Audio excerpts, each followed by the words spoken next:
you'll find a little Q&A button at the bottom right hand side of your Zoom screen, and there's a little kind of word bubble icon that says Q&A. So you can click on that and drop in any questions. Feel free to add questions anytime throughout the panel, and what we'll do is we'll get to all of those during our Q&A period. And if you do have any problems with tech, with audio, or if you would like to share any resources with the rest of the group here, please go ahead and drop those in the chat. So questions for the Q&A and resources and tech questions in the chat box, if you would. And let's see, did want to mention that we are recording this webinar, and if you're not able to catch the whole thing, we will be posting it on CAFF's YouTube channel called CAFF Licks, and it's also being streamed on Facebook at the moment. So feel free to tell your friends to join however they'd like to. And just wanted to mention that this panel discussion is it's part of our Healthy Soils demonstration project with CDFA. It's also supported by our work with the Rose Foundation. So very grateful for those funders making these conversations possible. So with that, I wanted to just give you a sense of what our agenda is going to be today. We are going to start off with some introductions from our panelists. We're very lucky to be joined by two growers as well as a rep from Project Apis in today. And we will launch into a moderated discussion with folks, and then we should have about 20 minutes for question and answer period with the audience, and after that we'll share some resources and wrap it up. So again, please do share your questions as we move along here. We really want to be addressing the topics and the different factors around cover cropping that you all are interested in, that you're concerned about. Want to have a really relevant and helpful conversation here. So with that, I will kick it off to our panelists to introduce themselves. We're joined here today by Chris Storm from Vino Farms, Tanya Gemperle from Valley Fresh Foods, and Billy Synk from Project Apis in. I'm going to ask each of you to spend just a couple minutes giving us some background information about your farm or your organization, where you're based, and just give us a little bit of an idea of where you're coming from. So Tanya, why don't you go ahead and kick us off here? Okay, hi guys. Like Sarah said, my name is Tanya Gemperle. I manage predominantly almonds, but the company I work for, Valley Fresh Foods, and the sister company, Gemperle Family Farms, we do eggs and almonds, and starting to diversify into some other perennial crops, tree crops. But as far as cover cropping goes, most of my experience would be in almond orchards. So we manage about 1,500 acres of almond orchards.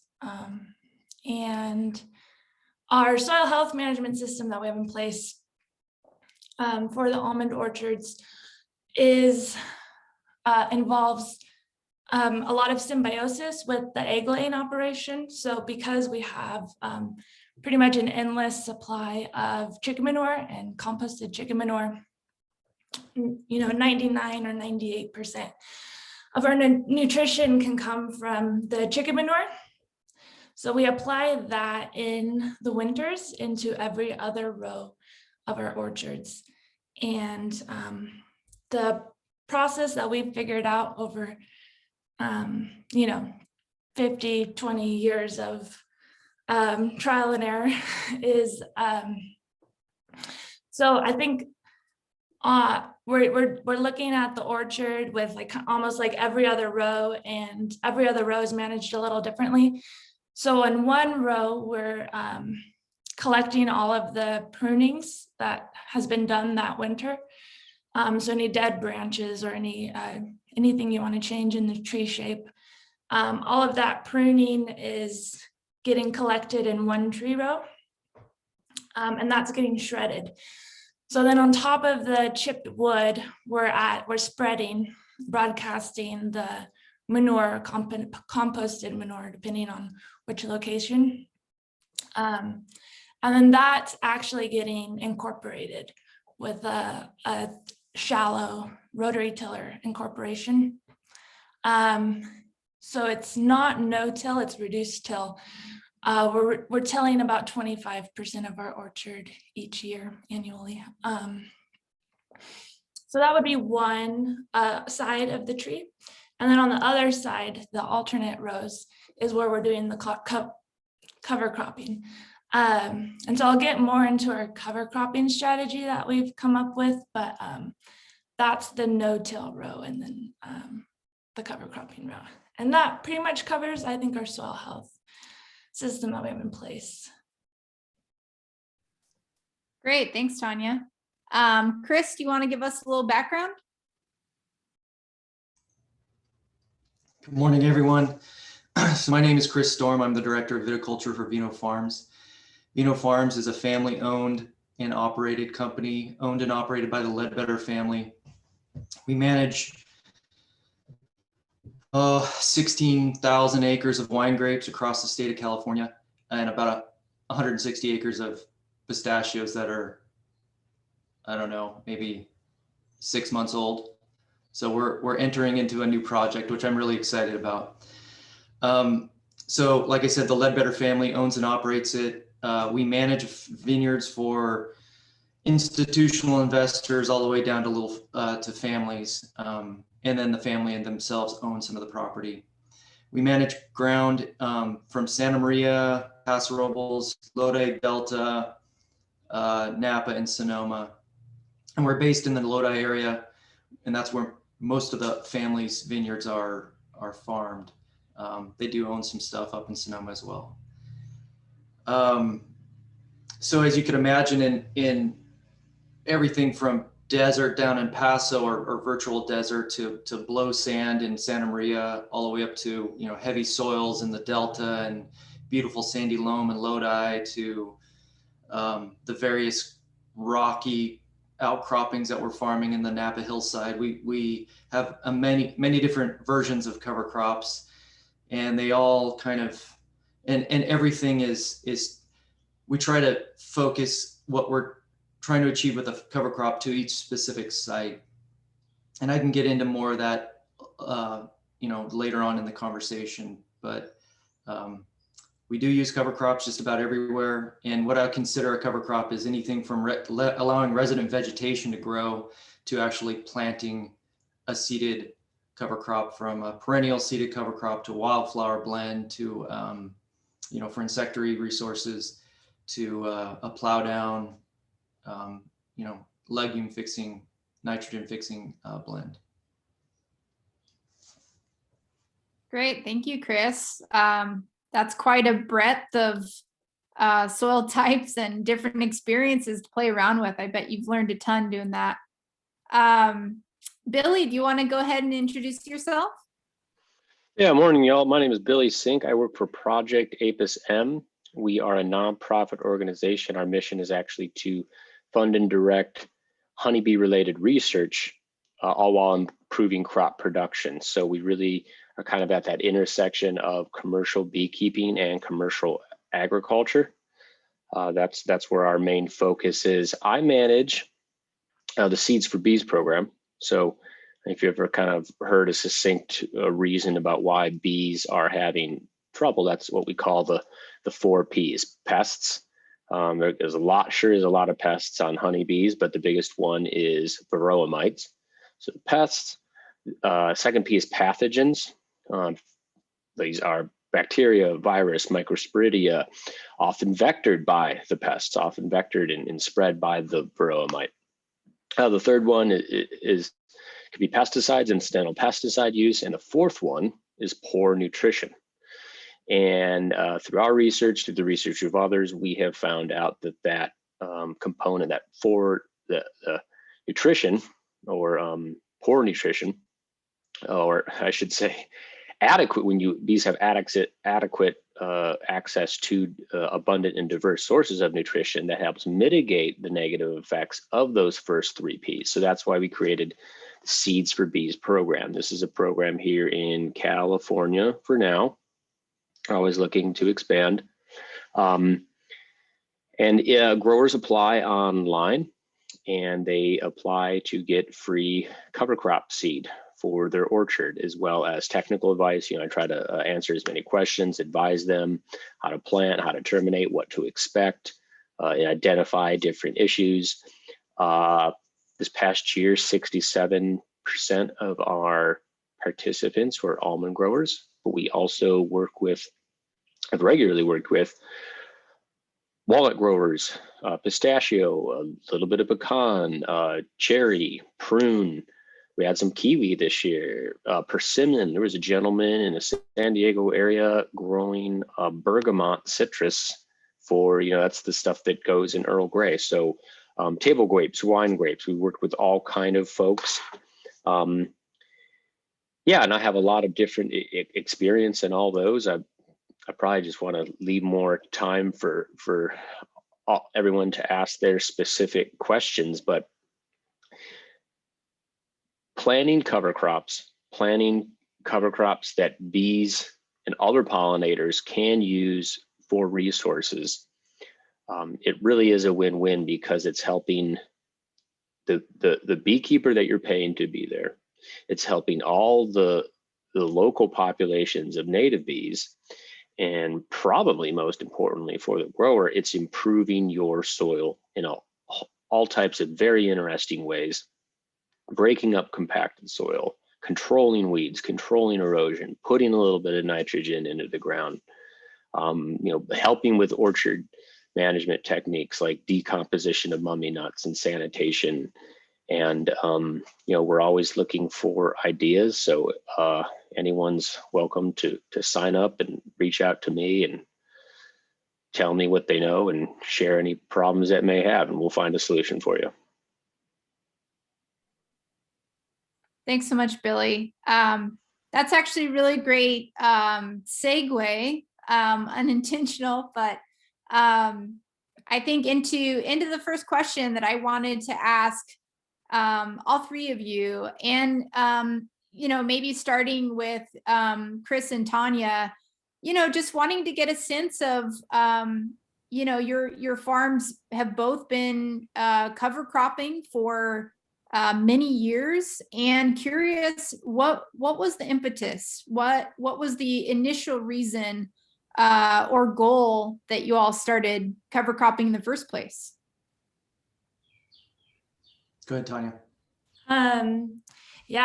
So I had to pick my dad's brain a little bit, because we've been cover cropping longer than I've been paying attention. But so the very first time we planted a seeded cover crop. So I think our general management is that we do let resident, if there's not a seeded cover crop, there is resident vegetation, and we try to maximize that as much as possible. But the first time that my dad thought about planting a seeded cover crop was through outreach from the BIOS program. And so that was a program, I think CAFF was pretty involved in it, or maybe started it in the Merced County. And that was around 2000 that he first planted the cover crop. And the main problem he was trying to solve there was infiltration. We had an orchard with some infiltration problems. So I think we planted some mustard or something to try to work on that. And especially with something like infiltration, it's a great problem to solve, because you can see results very visually.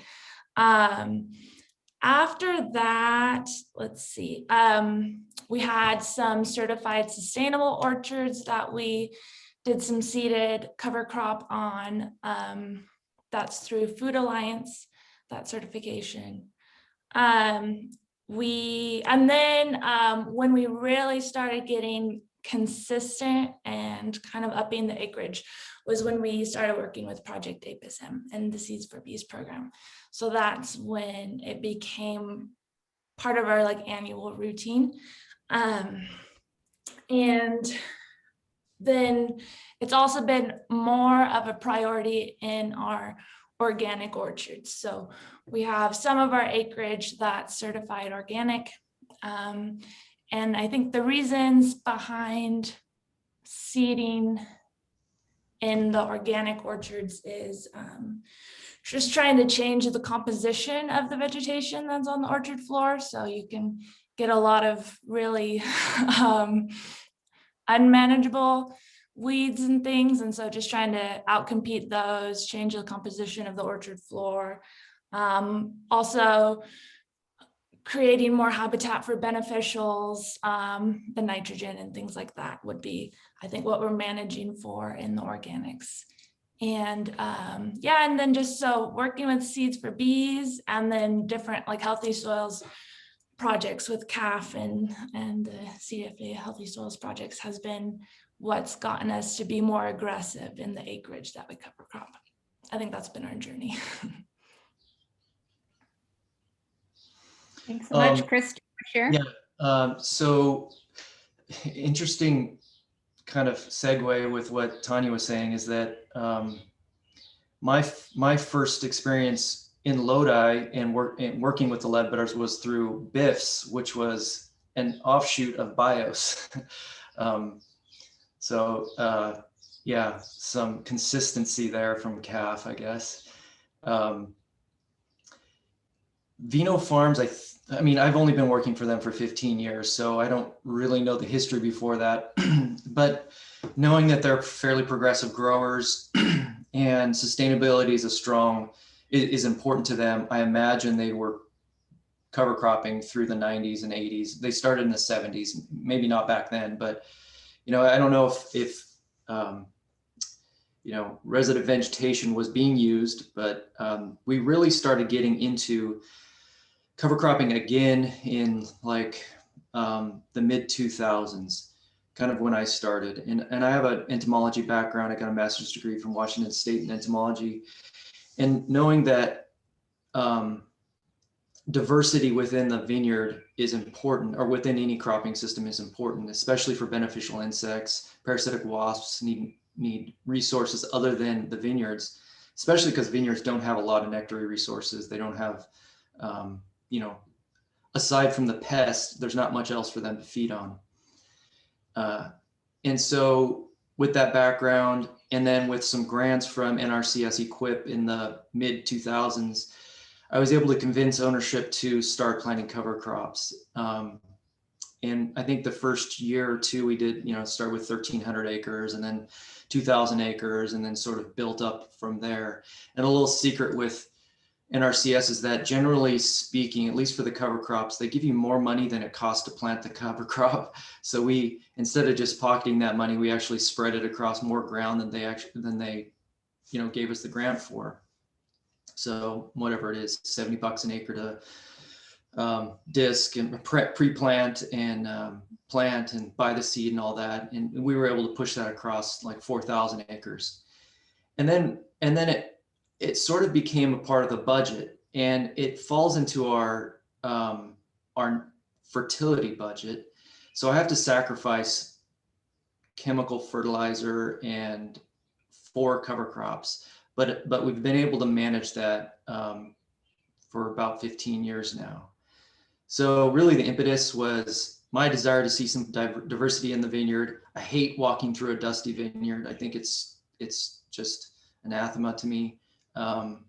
And then using the NRCS Equip money to get ownership to buy into it is really where we started, and we've been doing it ever since then without NRCS money. Thanks so much, Chris. That's really interesting, and I just want to promise everyone here that I didn't plant these answers related to BIOS and BIFs, but I'm very, very happy to hear the connections and the history coming up there. Billy, could you speak a little bit to, I mean, we know that you're coming from particularly a pollinator habitat background, but what are some other benefits you've really seen growers planting cover crops for, or problems they're trying to solve? What other motivations have you seen come up in your experience? Yeah, thanks for asking that question, Sarah. Just, I got a bee over here on my shoulder. My organization I work for is honeybee pollinator focused. But that is not really the main or the only point of the Seeds for Bees program, or just if I just recommend cover crops in general. It really is equally pollinator health, whether you say honeybee, native bee, or just biodiversity in general, and soil health. And the program is also trying to educate and assist more people to do it. But that you should think about cover crops as not just being for your soil or for bees. Really think about it as being both. And like I said, I'm working for a bee organization, but I think way more about soils actually and orchard and vineyard management than I am thinking about bees, because we know what bees like to eat. We know what they will forage on when it's out there. So it's about balancing that with orchard operations. And to answer your question, Sara, it's funny. It's the top reason, just anecdotally and as reported on our survey that we conduct every year, is exact same reason Tanya and her family started to cover crop. It was breaking up compacted soils. This is a huge issue. It's not just in orchards where you're harvesting off the ground. I mean, any piece of land you're not growing something in, and you're occasionally driving very heavy equipment over, it will eventually become very compacted. So, just because it's raining doesn't mean that it's penetrating into the soil. And just because it's penetrating into the soil doesn't mean that you're actually holding on, that soil is holding on to that water in a very efficient way. So those roots, they stick you would with a drill, they just break up the soil itself, all those little roots, whether it be a larger taproot, whether it be a more fibrous, finer root. Those create channels that the water can follow into. After that cover crop is terminated, that creates organic matter, and organic matter holds, it works just like a sponge, it holds onto water. 1% organic matter is holding 19,000 gallons of water per acre. So you can increase the water holding capacity with that organic matter, all the while, like I said, feeding bees, controlling weeds. If you're using legumes, putting a little bit of nitrogen into the ground, depending on what type of irrigation you have, what type of equipment you have, when and how you planted, and definitely the type of rain we get that year, that cover crop's gonna look different. There's a whole suite of benefits that you may accomplish. Some years you're going to check all those boxes. Some years like this, you're maybe not going to check as much. But even on a drought year, there is a lot of places in California that regularly getting 10, 15, 20 inches of rain. They got 5, 6, 7, 8. Well, they maybe didn't get a 10 out of 10 cover crop, but they maybe got a 5 or 6 out of 10 cover crop, and that is still 100% worth the time and effort to do that. Thanks for that, Billy. And it actually reminds me of something one of the growers we work with mentioned to me, and just encouraging to, when we're evaluating cover cropping as a practice and determining whether it's worth it, to think about it over the course of multiple years and multiple seasons, because some years are going to be a drought year. Some years we're going to get those atmospheric rivers coming down in the springtime, and having a cover crop out there, it's going to be a little bit different in terms of what you see each year. And and what you're getting out of it. So thanks for bringing that up. And you mentioned some things about water, and I want to come back to that because I think that's a really important topic we want to dig into today. But first, I'd love to get a sense from Chris and Tanya, especially for folks in the audience that maybe aren't familiar with, just kind of getting a cover crop in the ground. Could you just walk us through what that looks like? And by the way, our tech person, Emily, just shared a poll on whether or not folks in the audience are growing themselves. So feel free to answer that. But Chris and Tanya, if you could just kind of walk us through, for the acreage that you're planting cover crops or you're actually seeding it, what does that look like? What does the timing look like? What's your ground prep? What's your planting style? And then what does spring management look like, or later if you let them go later? Yeah, okay. I'll start off. So the system we have in place has been like, it's an iteration. Every season we tweak something a little bit, but we've kind of come up with a system to put seeds into the orchard with as little barrier and as cheaply as possible, and also as successful as possible. So we're going in right after harvest. And we're going into the row that we know are not going to be working. And the first thing we do is we refloat the orchard. So after an almond harvest, because you're harvesting off the ground and in windrows, you can get like a pile of dirt in the middle of the orchard. And first we tried planting and then floating, and you end up with all your seeds on the two edges of the middle. So we float first, which is something we would be doing anyways. And then we actually are applying our seeds with our ant bait spreader. So it's like a broadcaster.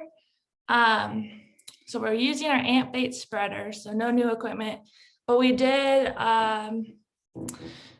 adjust it a little bit. We've put up some guardrails that have some cushioning on the sides so that the seeds are getting broadcast within the middles and not the entire orchard floor, because we're, especially in the conventional orchards, we're keeping the tree rows bare of vegetation. So we try to keep all the seeds in the middles. And then we also jerry-rigged something to drag behind the ant bait spreader with just extra metal and fencing and things. That's just going to cover the seed with a little bit of soil and just kind of increase that seed to soil contact. And that's honestly all we do.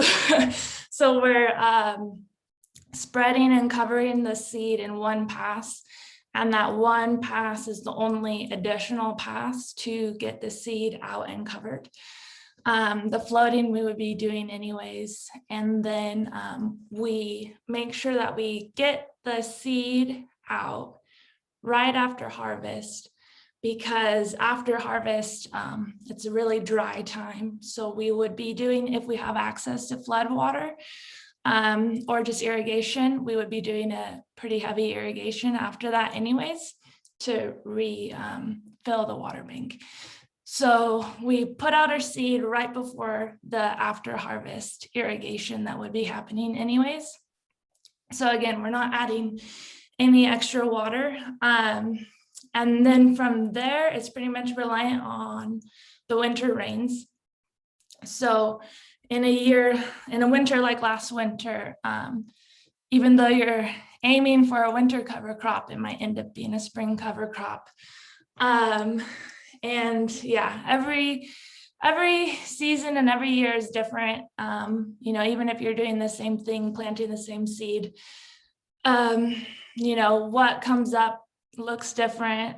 How much is coming up looks different. And I think we've learned, it's don't get discouraged if it's a bad year. It doesn't mean you're a terrible farmer or anything like that.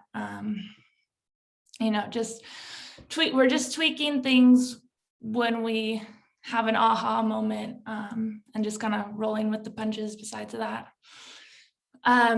We pretty much wouldn't really think about mowing if there's some frost potential, some serious frost potential, and there's a lot of vegetation. We might think about mowing, even though I'm loving all the new research that's saying that, you know, it might not be as much of a difference as we think in terms of the temperature at the tree level. And then from there, so we're planting clovers predominantly. We've done experiments with perennial clovers, but mostly we're doing annual clovers. And so our goal is to try to let it go to seed before we do the first pass with the mower. I think that covers it. Great, thanks, Tanya. And just quick follow-up question. So about, I mean, I know it depends on how it's warming up each spring, but about when do you see those clovers going to seed? What's the timing there? Well, they do start to bloom just about the tail end of the almond bloom.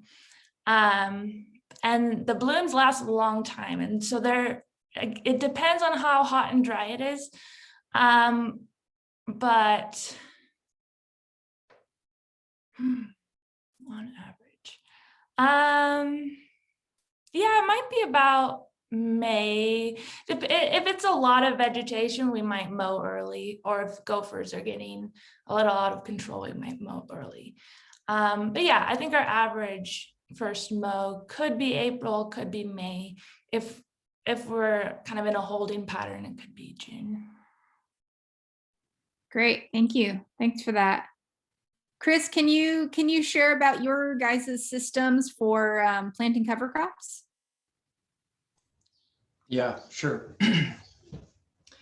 So as you can imagine, it's fairly complex given the regions that we farm, but I'll give you sort of the general idea. All of our vineyards are drip irrigated, so we don't have the luxury of being able to irrigate in the cover crop, which Tanya has. That'd be lovely. So depending on the region, let's just say the North Coast, since we do get pretty consistent fall rains in Northern California in a typical year, and because harvest goes so late up there, we can be picking grapes up into November. We plant our cover crop in that region pre-harvest. So it would be late July through August, we're planting it. And that's being planted with seed drills. If we're doing like a plow down cover crop, which is peas and beans and triticale and oats. So that would be, drilled about half an inch down. Depends on the operator, but generally it's about an inch to half an inch. And then that's all going in before harvest. So we're actually running our machinery over top of that cover crop seed in the soil all through harvest. And usually we don't get a rain that pushes that stuff up until about October. That would be an every other row system. So one row would be resident vegetation or cover crop from the previous year. The other row, the open row, which was typically disked all year or disked 3 or 4 times, would be where we put in a soil building cover crop, what we call soil building cover crop. And I'll just follow that through the winter. So that grows fairly tall, those peas and beans and grass, triticale, that stuff can get up 3.5 feet in a good year. And since our vineyards are fairly low in stature, not like a tree, we do try to terminate those things when we see frost coming because, well, despite what I feel, many of our managers like to see that cover crop terminated as soon as possible so that we don't have frost risk. And frost is a real thing. We saw pretty severe cold damage last November, which is showing itself this year. And then in some years we've lost in block by block up to 30%, 40% of the crop due to frost. So it's a real problem. And we typically see that soil building, cover crop blooming in late March, April, which is about when we start to mow it down. It gets mowed once or twice, depending on the size of it and how quickly it regrows. And then we'll disc it in, as soon as we can get in there, when the soil moisture is right. So that's one system. Another system would be in the valley and in the central coast, where we plant post-harvest, because it's a much drier climate, or it's flat. We don't have to worry about the hillsides that we have to deal with in the north coast. And then the central coast is just very dry. So that all goes in post-harvest. Similar situation where we're planting every other row. In some of our new blocks, like our brand new baby vineyards, years 1 through 3, we're planting every row with a soil building cover crop. And typically we mow one row all year and we disc in the other row, even if it is a soil building cover crop. And then we have my favorite system, which is a combination of soil building and kind of perennial system. We use a ripper to basically break up which row we're doing. So let's just mentally picture this. Every other row, one row has a perennial cover crop planted to it, composed of fescues, bromes, like zoofescue, blendobrome. What else do we put in there? A perennial rye and some wildflowers. So that's what's been mowed on. That's what we're driving all year. It's a fairly stable surface. That's in one row. The other row is either disked or has that soil builder that we've just mowed. In about August, we'll come through and put a ripper in there, we'll keep that system for 3 years. So it'll be every other row perennial, every other row soil builder.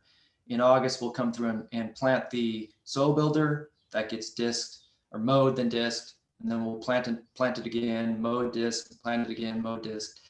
When we go to switch those rows, so from this being the perennial to this being the perennial, switching those, we'll use a ripper, and the ripper is a winged ripper. We'll put that into the perennial row, which breaks up that hard surface that we've kind of created, and we'll leave those ripped shank lines in all winter long. And I think it really kind of shatters that soil. It allows a lot better, really nice soil or moisture penetration.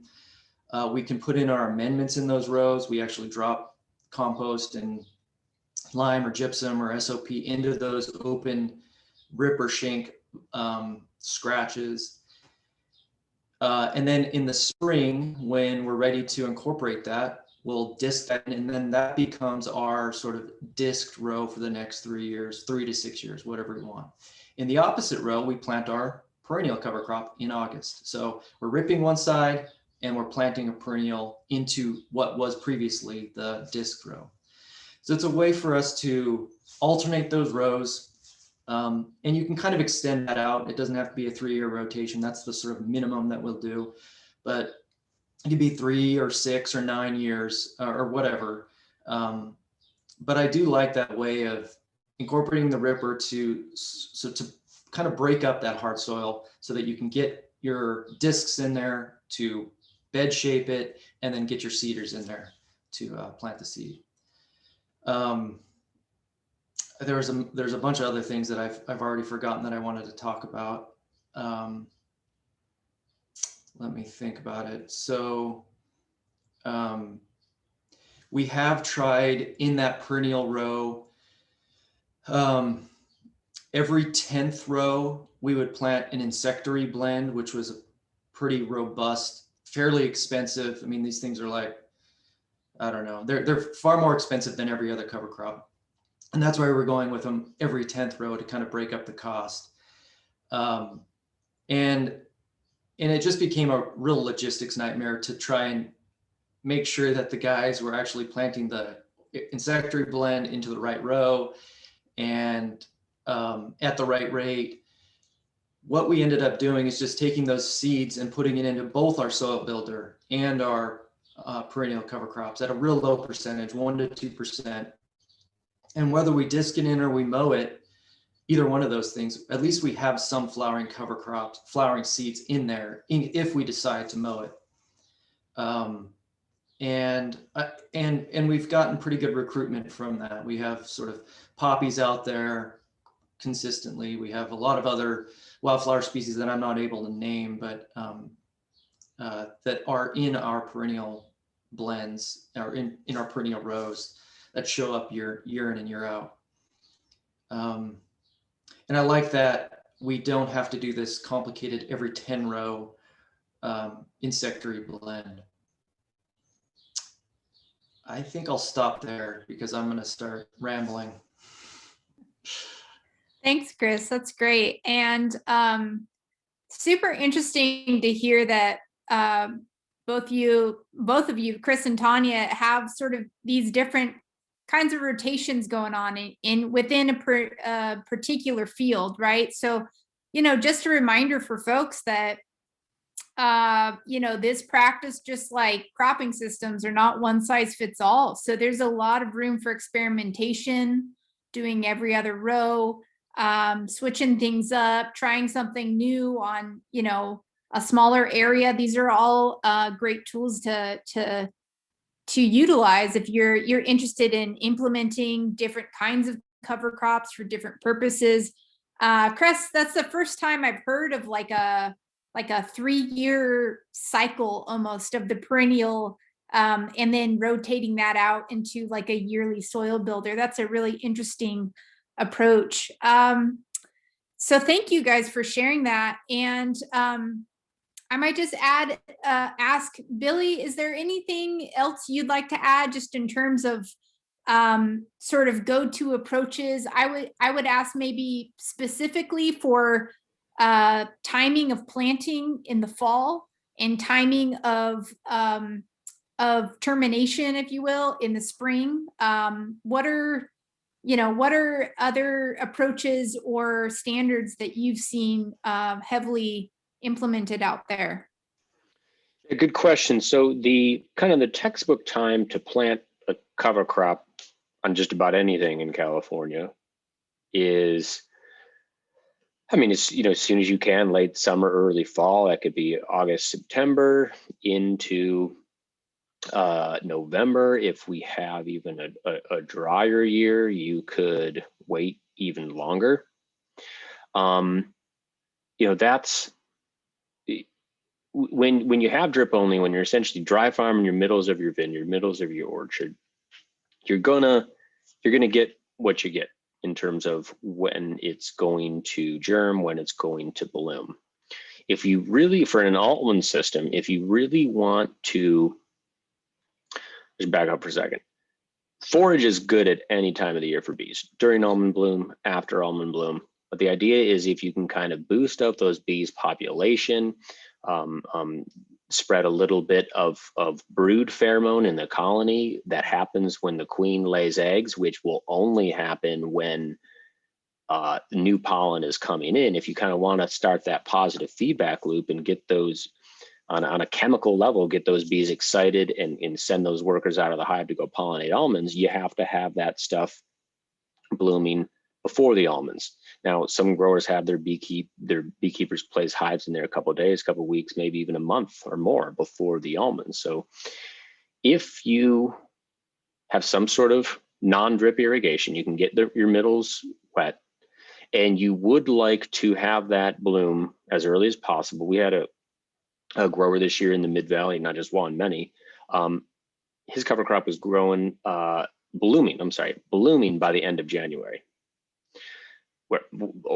weeks before almond bloom starts.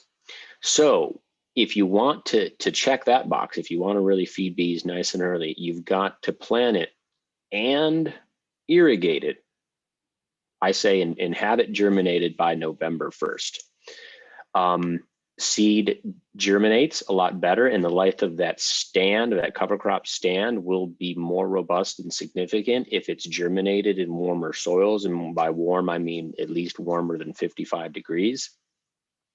It also helps with termination. You know, for something like a brassica, it's a great plant. It's hardy. It does a few things really, really well, but you don't necessarily want it to encourage it to grow until, you know, May 14th today, and have it necessarily go to seed. So the early you plant it, the early it germs, the early it does what it needs to do, helps you out, the earlier you can start terminating it. So we have a blend called a soil builder. It's got a little bit of brassicas, canola, common yellow mustard, and daikon radish, and 2 legumes, bell beans and peas, and then a grain. With that type of mix, where it's got kind of 3 different families represented, in, depending on the year, end of February into March, it's really kind of nice to do a high mow. And so you're not terminating the cover crop. You're as high as you can. You're knocking back what's going to be the highest plants, which at that time of the year is going to be the brassicas.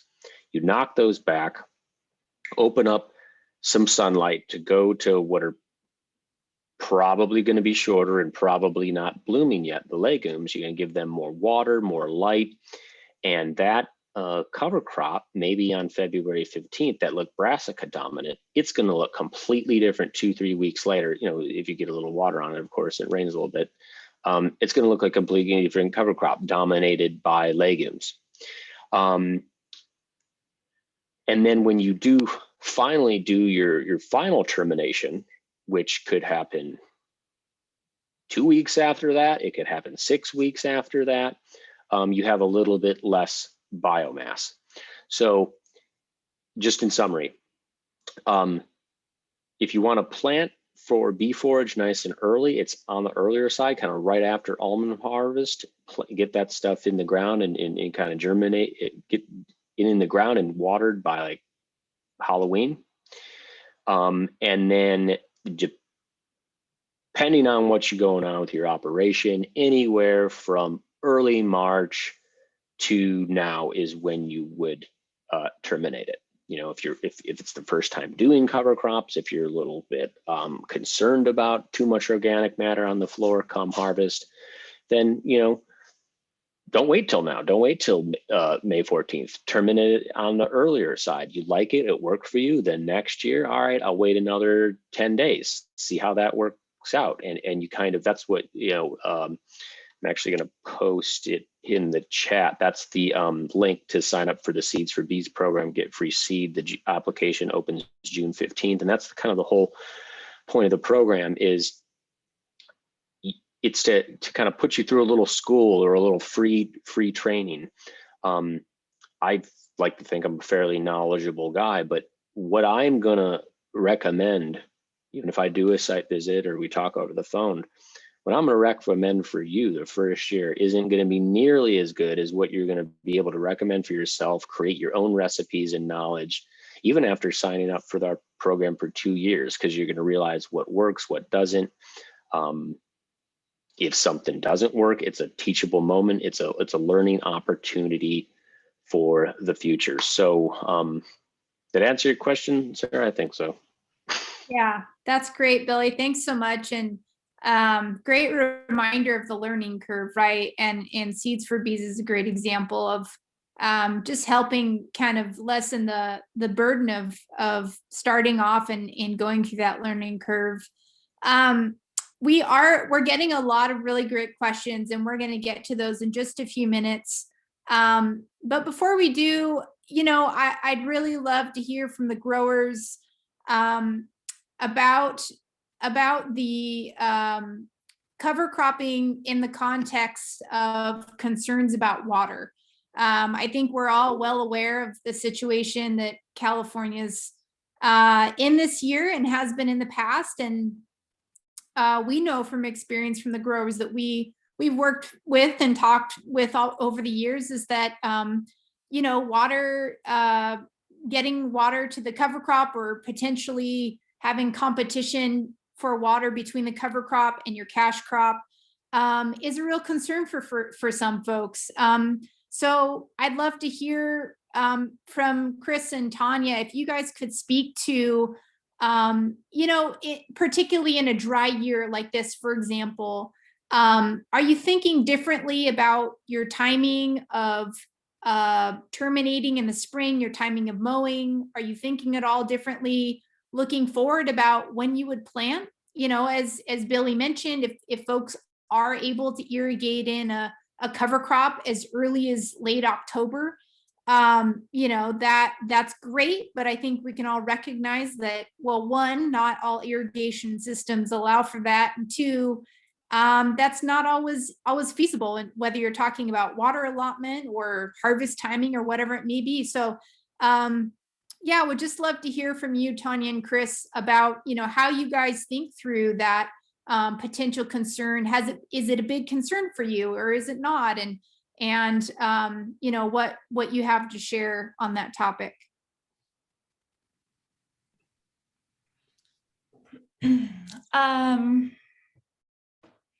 Let's see. I think there's a couple comparisons here, and for us, if the question is, seeding a cover crop versus having resident vegetation, which is what we would have otherwise, I wouldn't say that there's really any management difference in terms of water use, especially because we're planting the seeds and then using water we would be applying anyways right after harvest when the ground is really dry and desperate for an irrigation. And then pretty much relying on winter rains if they exist. I guess it's a mindset of, if the rains come, great, and it's going to be a great cover crop. If they come late, it's going to be a late cover crop. And in terms of spring management,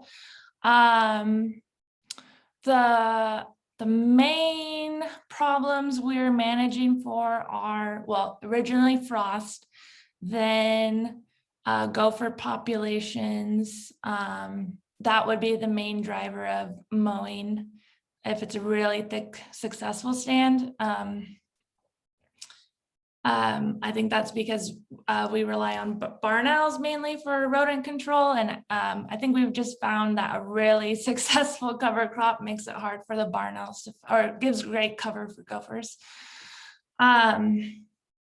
So there has been, I think, 1 year in like our history of a farm that we did end up spraying herbicides trunk to trunk due to water as like the reasoning.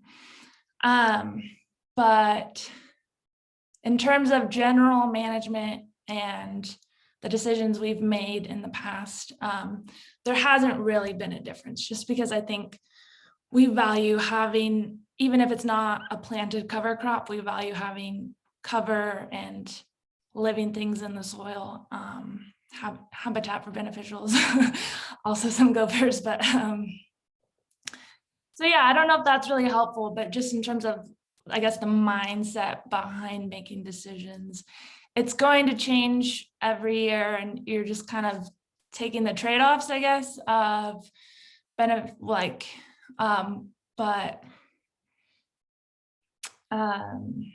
yeah, we haven't seen like a huge uptake in our water use or anything like that to warrant alternative management, I guess would be my answer to that.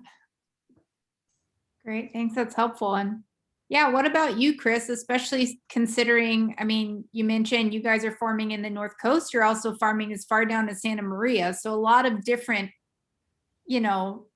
ranges in terms of the precip you guys are getting. Do you adjust your cover crop management at all depending on the water situation or the concerns that come up? We do. It's not my recommendation to do that, but we do. So I'll just speak generally. Generally speaking, cover crops have not changed our water use at all. Because we're not irrigating them up, because most of our irrigation is applied to the area right underneath the vines. And because we don't start irrigating really until late May or June in some wet years, by that time, much of the cover crop has senesced, has gone to seed, has been mowed, has been terminated. And yes, there is competition from that cover crop when it's present for the soil moisture in the middle of the rows. But I think the value that cover crop brings for the rest of the year, including the winter, outweighs that short window competition. So, and I'll explain that. So I think, cover crops will increase the water penetration of your soil. So you'll be able to, the soil will access more water, more precipitation through the winter, rather than seeing that runoff. If you decide to mow your cover crop, you're creating a thatch layer, which reduces evaporation, which actually cools the vineyard. We have lower temperatures during the spring and summer and I'm not talking about frost temperatures, I'm just talking about daytime temperatures. Lower ambient temperature where you have cover crop covering soil. And all of that leads to a cooler soil or cooler vineyard environment, which will then evaporate less soil moisture and require less irrigation. Vines that are covered with dust because you've been disking every row or disking repeatedly have a higher leaf surface temperature. That means you're going to have to irrigate more. Vines and they're more stressed, so you're going to have to deal with that. So from the fact that you're creating a sponge in your vineyard with more organic matter, better penetration, a cooler environment, all of that leads to, in my opinion, a net gain compared to the small window of competition that cover crops provide to the cash crop.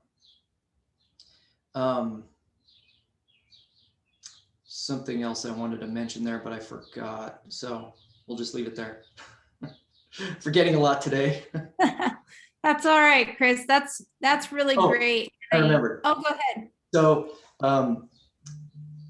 maybe 10 years ago, we participated in a study with ARS, Agriculture Research Service, Carrie Steenworth. I don't know if anybody here is familiar with Carrie's work, where we looked at cover crops, every row cover crop, and we looked at every row tilled, and we looked at every other row cover crop and every other row tilled.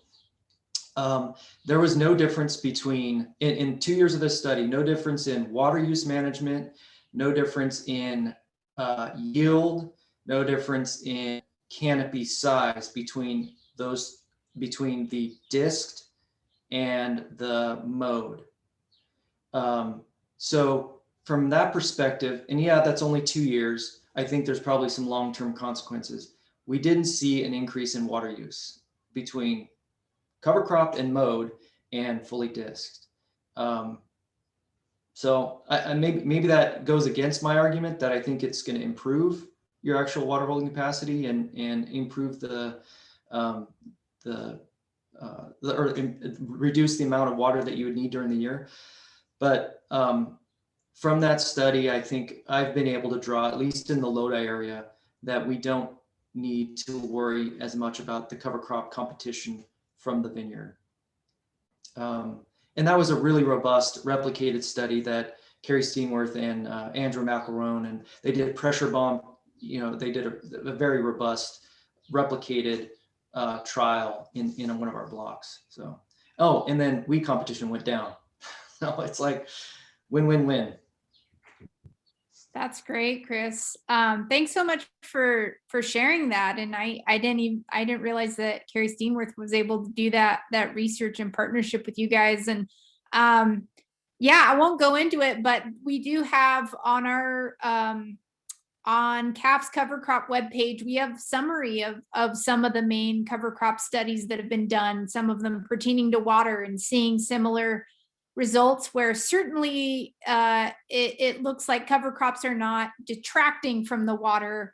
And there are a lot of calls for more long-term research, because there is that hypothesis that in the long term, increasing that water holding capacity and that infiltration, you're really going to, in the long term, kind of come out on top.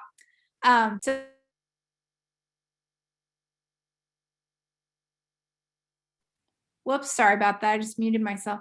Our time is moving fast here, so I want to go ahead and launch into some of our questions from the audience. Thank you guys for adding these to the Q&A. I just want to mention briefly, for any questions that we don't get to, we'll try to get to after the fact and go ahead and share a Google Doc with those answers to everyone who signed up today. But to start off, we have a question for Tanya actually, asking about any unique challenges that come up in terms of residue management on your orchard floor. So could you talk about if there are particular mixes that you've seen to give the best results for breaking down by harvest time? And are you using tillage? Are you using no tillage? And how does the cover crop and the compost, how do those different elements contribute to the nitrogen picture in your organic orchards? That's kind of a combo question. So let me know if you want me to repeat any part of that. Yeah, I think about it. We'll see. Let me know if I forget. Great question. So we've experimented with a lot of different mixes, but especially in terms of residue at harvest, we really like clover mixes. So predominantly low growing clovers. I can highly recommend the Project Apis M annual clover mix. We've also done some work with their perennial clover mix that they have. That's we've put into our organic orchards. So in terms of residue at harvest, the difference is organic versus conventional, and not necessarily cover cropped versus uncover cropped. If it's a conventional cover cropped orchard, there's not much of a difference. By the time it comes to harvest, it's pretty much broken down, and then we do use an herbicide right before harvest. In the organic orchards, there's more biomass because we're not using herbicides. So we run the conditioner, which is a piece of equipment that helps clean out your windrow. It's going to get a lot of the biomass out of the windrow, and you're going to lose some nuts, but it just makes the harvest a lot more efficient. We do harvest a little bit slower too, so then that gives the harvest machine a little bit more time to collect the nuts out of the biomass, out of the windrow that has more biomass. So there is a difference there. It is manageable. And nitrogen, yeah, so since we are using predominantly clovers, it does, I think, work out really well because we have the one row that's getting the compost and the alternate row that's getting the nitrogen from the legumes nodules in the clovers. And so we account for that when we're doing our nitrogen budgeting. And both of those sources of nitrogen are pretty long-term compared to synthetic nitrogen.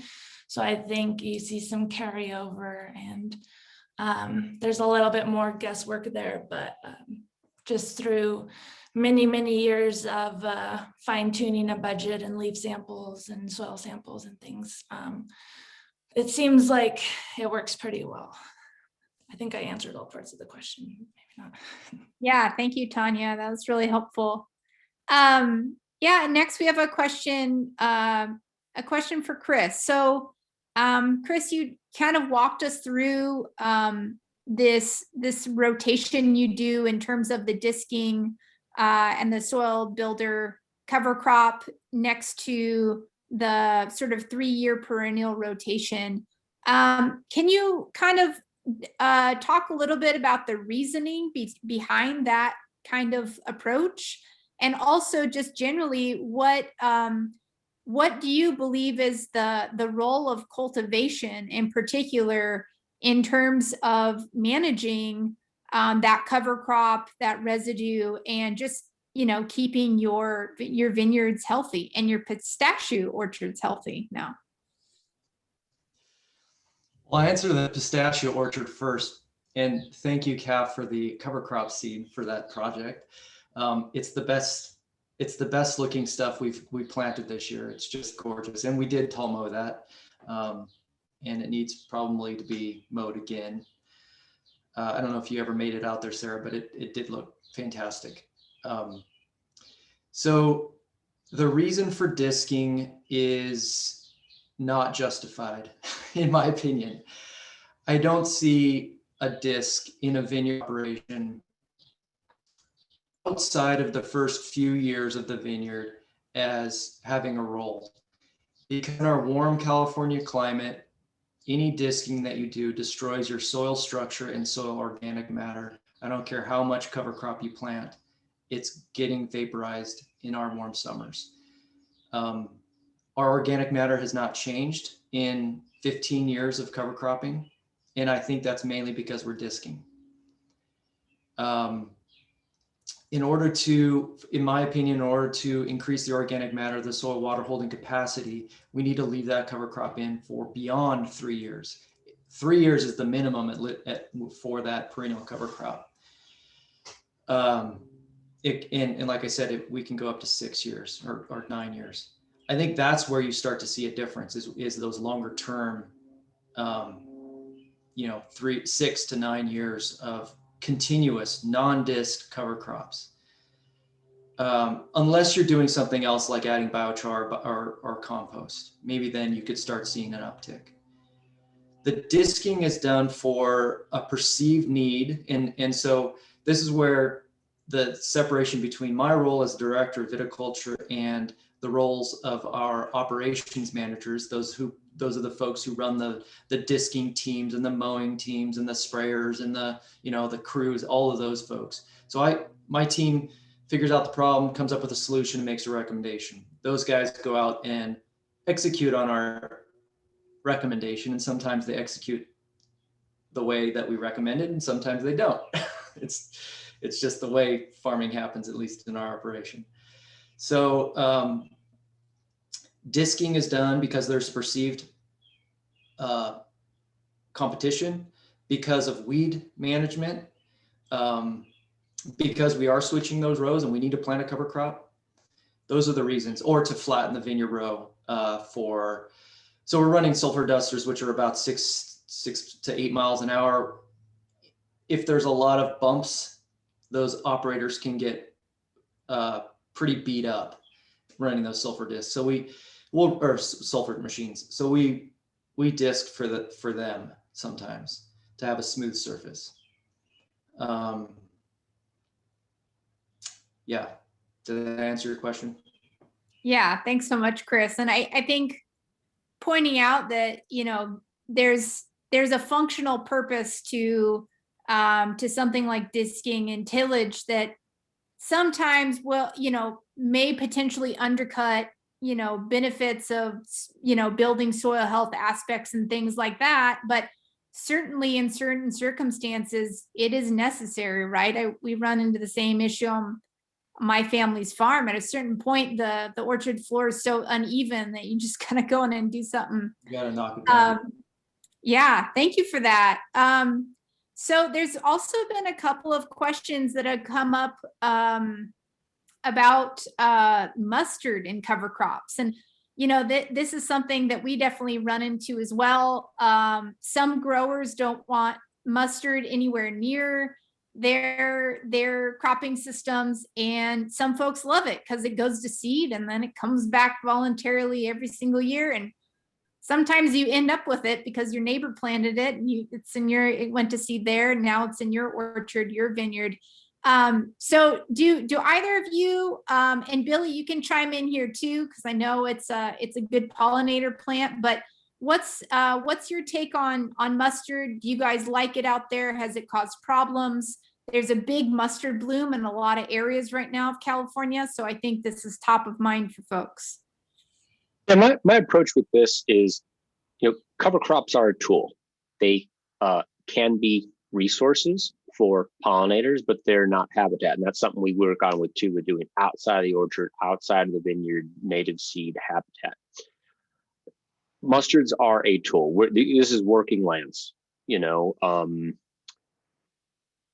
almond trees, for example, aren't native, but we use it. We love it. It's healthy food. We trust growers to grow food in a way that is safe and healthy. I mean, these are things that we're taking and putting into our body. So by and large, I trust growers to manage something like a mustard. I don't encourage, and most folks really do not want that mustard going to seed, primarily for the fact that to let it become mature enough to go to seed, it is too tall, too tough, too late, present too late in the season for good orchard floor management anyhow. So it's something that, should come with education, should come with a little, I think warning label is a little too strong. They should not be used to restore habitat. That's kind of my, take on that. Tanya or Chris, anything to add there? Yeah, we've never planted mustard, what you're seeing out there currently, the yellow mustard. We've never planted that.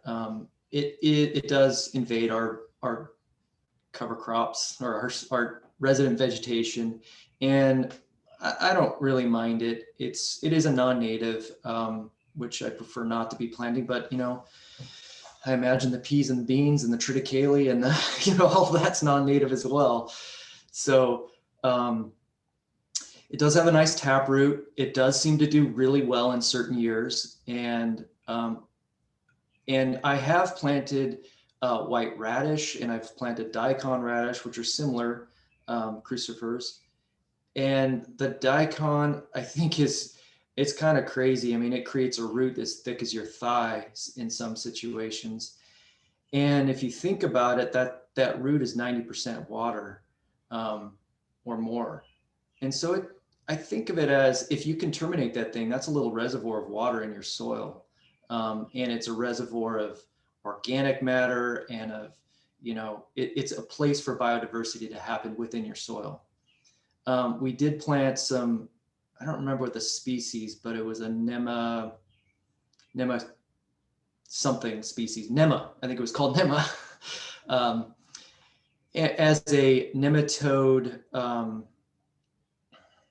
inhibitor. So the idea is that there's some chemicals within the radish or the Nema species of mustard, and somebody's probably going to be adding some information in the chat, hopefully, to correct me here, but it breaks down, and through that breakdown process, it can be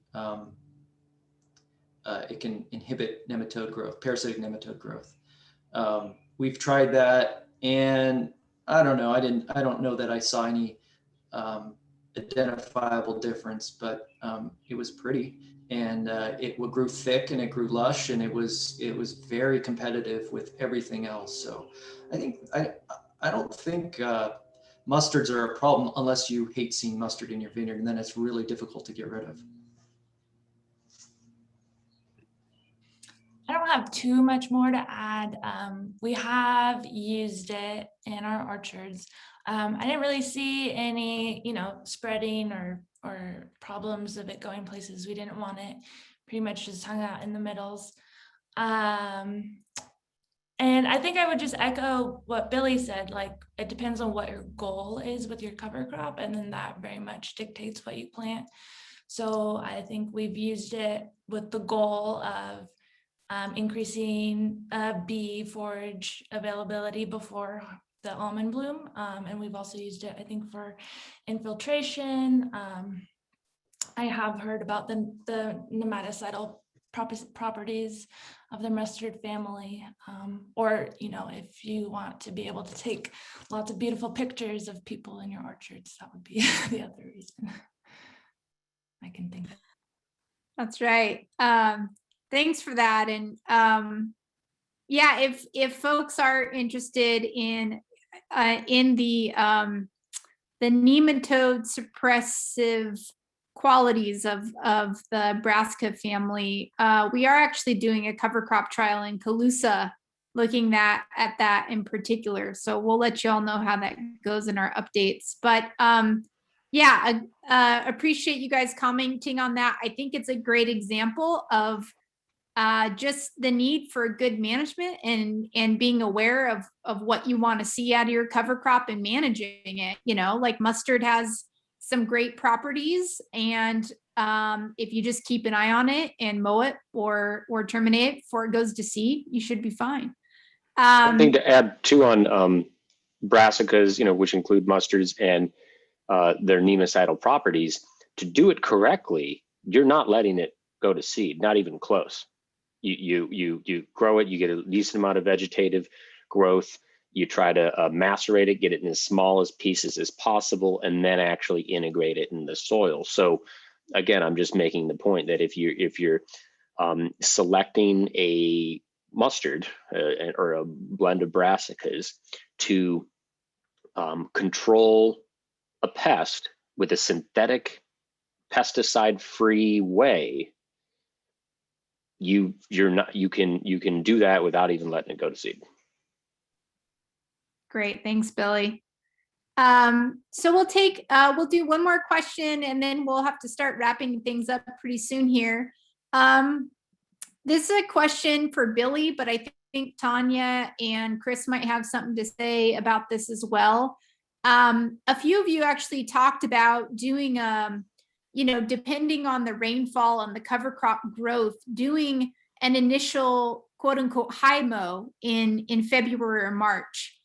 This has come up in a lot of conversations I've been in, actually doing an initial high mow and then letting the cover crop bounce back again before actually going and doing sort of your full spring termination and mowing it down.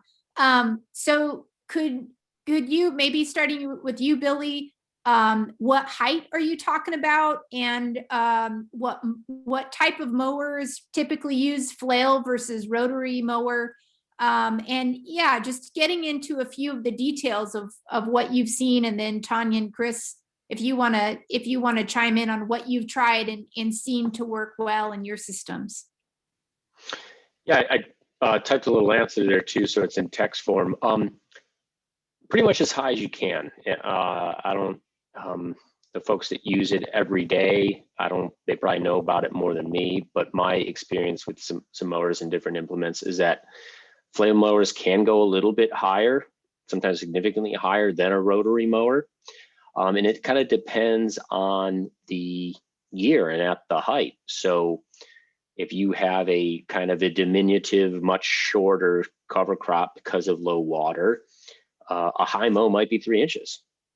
If we had a really wet fall in winter, and you have a monster cover crop, March 1st, 3 inches might be way too low. So as high as you can, and that's something that you'll get a feel for. If you're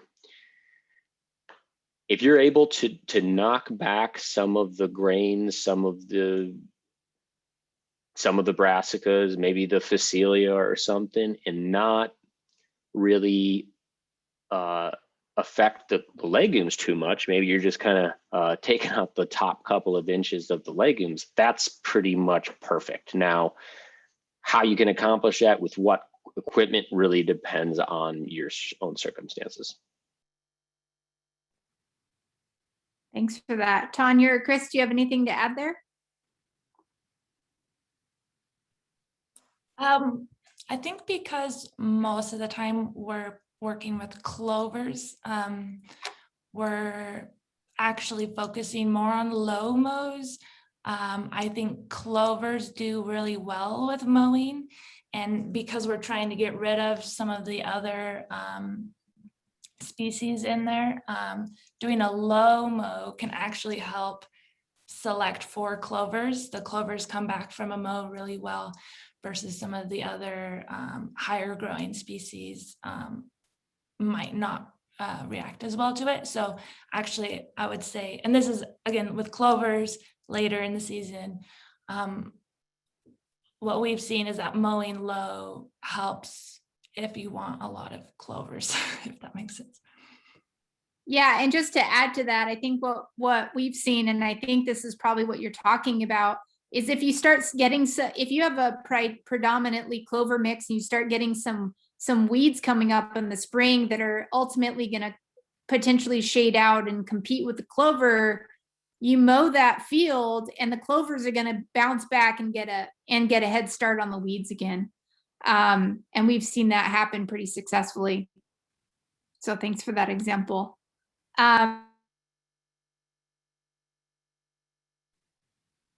Anything to add there, Chris?